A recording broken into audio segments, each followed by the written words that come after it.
Spokane is going to be paying more next year with the approval of a new tax and an increase on taxes.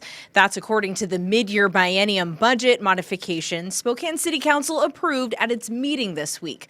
Welcome to the Tea with Amanda Roley, where we take a closer look at issues important to the community. The big headline right now is Council approved the budget before the end of the year. So, what does that mean for you? Well, we're going to break down the three big changes and how they impact you. The first being increased utility tax for 2026, a new parking tax, and funding approved for the library. All right, let's start with the parking tax. One of the biggest changes in Spokane's newly approved city budget is a new 12% commercial parking tax. City Council passed it in a 5-2 vote during Monday night's legislative session. The tax applies to commercial parking operations and is meant to generate new revenue for transportation maintenance and safety improvements, things like streets, sidewalks, and system upkeep. Now, city leaders say it's also designed to encourage more efficient land use, especially downtown. Councilmember Paul Dillon pointed out that 1/3 of downtown Spokane is currently used for car storage. We know council members in the past have wanted to repurpose parking lots to make space for some initiatives, even housing. Now, Councilmember Dillon says this tax helps nudge the city toward more vibrant, people-focused development, like housing, right?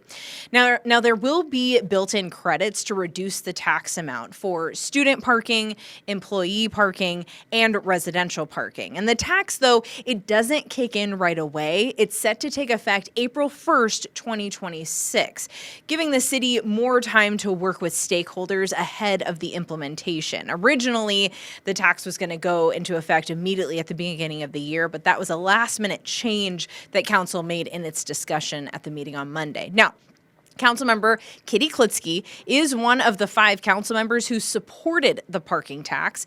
She echoes what Mayor Lisa Brown told me on the Tea previously about this being one of the few ways for the city to bring in much needed revenue. Take a listen to what she had to say at the recent meeting. These are the choices that we have based on what the Washington State Legislature allows us to do to raise revenue. It's a very limited amount of things that we can do.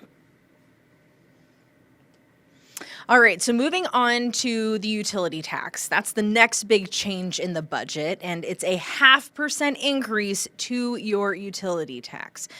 That's your water, your sewer, and your garbage. So right now, your utility tax is set to 21%. A previously approved nearly 5.5%,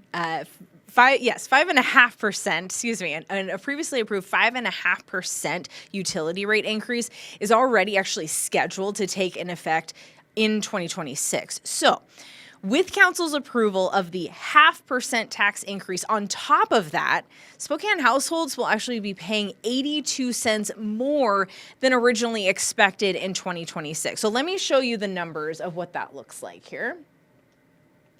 Take a look at this. So here's a breakdown of the numbers. City Public Works actually presented this example at a meeting last week showing how the tax change would affect a typical customer. So taking a look at this, for a resident, Spokane resident living inside Spokane using a 60-gallon garbage bin and using roughly 15,000 gallons of water per month, they currently pay for 2025 a monthly bill of $153.41 per month. That bill would have risen to about $161 next year, and that total for 2026 included that 5.5% baked in increase. But with the tax increase that was approved by council, the expected monthly bill will actually go up about $1 more at that new total of $162. This new tax will go into effect at the start of the year. The amendment passed 5-2. Now, council members Michael Cathcart and Jonathan Bingle voted against the utility tax hike. Here is what Cathcart had to say before the vote. Take a listen. So it truly is just a tax hike for a tax hike's sake. This is not truly to just fill a specific gap. it goes much beyond that. We could be more precise. We could have said a quarter point. We could have said anything, but we chose this. It is much bigger than we actually need based on the deficit. But again, I believe there's plenty of places that we could carve out these dollars. We could make some tough decisions. We could choose simply to not add departments. We could choose to not add positions. We could choose to do a lot of things, I think, in a much better way. But instead, we're going to add, make very few modifications, and make up for it with more taxes, regressive tax in this case, at that. And so I will not be supporting this tonight. I believe there's plenty of other options, and this is not top of that list. Okay. Yeah, that is his tea. Now, I did hear Council Member Cathcart vocalize in past council budget discussions that he believes that there could be other areas where the budget could be cut. This is just one tax hike that he couldn't get behind, thinking that there could be cuts somewhere else to make up the difference. Now, Councilmember Zach Sapone said in the meeting that he reluctantly supports this tax increase. Take a listen. I'll be supporting this because I do think it helps provide some bridge funding for the libraries in particular.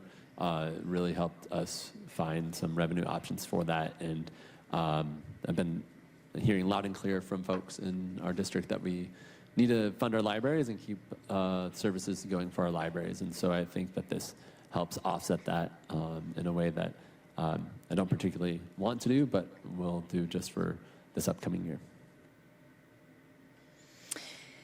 Now, Councilmember Sapone, you heard there, he mentioned the libraries, which is the next key element that changed in the budget. The mayor's proposal would have reduced funding for the libraries, and that would have meant a potential reduction to the hours the libraries would be open. We talked about that in our discussion on the Tea about what that would mean.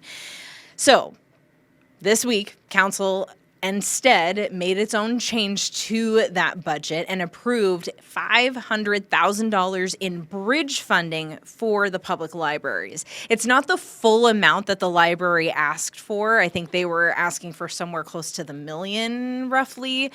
But this $500,000, it is expected, according to City Council, it is expected to be enough to at least keep the branches open and operational through 2026. So that's another discussion they're going to have at that next biennium. So what that means for you, right now, you'll be able to visit your libraries as usual, no changes to hours, at least at this point. Now, Mayor Lisa Brown released a statement the night that council approved the budget. Take a look at this. Let me flip this here. So she says she appreciates council for passing the mid-biennium budget modification, one that's balanced and responsible. And she says, quote, "This budget closes the deficit that has opened up as a result of a slowing national economy, weakened consumer confidence, and continued inflation in the products and services the city purchases. This budget also maintains our commitment to core services and protects critical public safety investments." Now, the city of Spokane, thank you, Mayor Brown, for sharing that. I was surprised to not, now here's my tea, I was surprised to not hear any criticism. And I think, she wanted to see something balanced, but surprised to see there wasn't any, I wish we could have kept this. So I hope to maybe have her spill a little tea on what she hoped would have stuck in her original proposal compared to what council ended up approving. Now, this week, City of Spokane officially welcomed its newest council member, Kate Tellis. She was sworn into office the day after council approved the budget. Now, here's a little bit of context. This is why I'm going to tell you this. Just hold that thought for a second.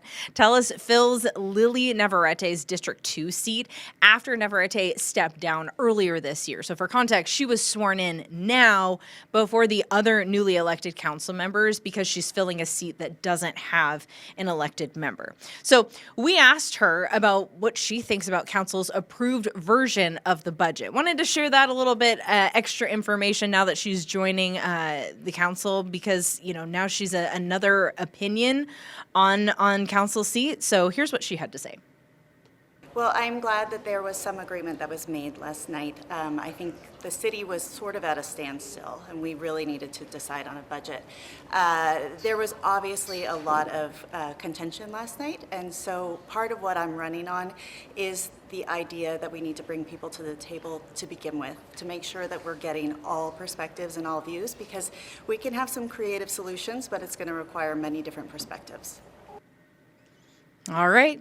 Our newest addition to council. We will see Councilmember Dixit sworn in January, just to kind of close the loop on our new council members. Now, as far as Telus, now council did mention, when I sat in on last week's budget discussion, council members did mention they were aware of the addition of a new council member at its budget discussion. So they recognize the conversations in progress of reaching an agreed upon budget could change with the new dynamic of new members coming on board. To me, it sounded like this was just a small motivator for council to get the budget modifications passed as soon as possible. Now, the goal was to get the budget passed before the end of the year. I can't remember which council member said it, but in that budget discussion, someone had brought up the point, it is not in the RCW that we have to get this passed, the mid-year biennium, before the end of the year. But we should do it anyway. We should get it done. So anyway, just a little bit of extra context there. Now, Spokane Council did, as we saw, did get the budget passed, the mid-biennium passed before Thanksgiving, which historically, that is actually earlier than the last budget was approved. I believe that was the last budget was approved in the first 2 weeks of December. So well done, council, getting it done before the end of the year. All right, so that is the tea on Spokane's new budget, higher taxes, new fees, and some key services protected heading into 2026. The libraries are staying open, but we are going to be paying a little more when we're parking in those parking lots. To be clear, I don't think I mentioned this earlier. I want to make clear that street parking in the city of Spokane, those rates will stay the same. It's just those surface lots that get the big change. And your utility bill is going to change as well. So we will keep an eye on how all of this shakes out and what it means for your daily life. Thanks for tuning in to the Tea with Amanda Roley. I'll see you with more to sip on next time.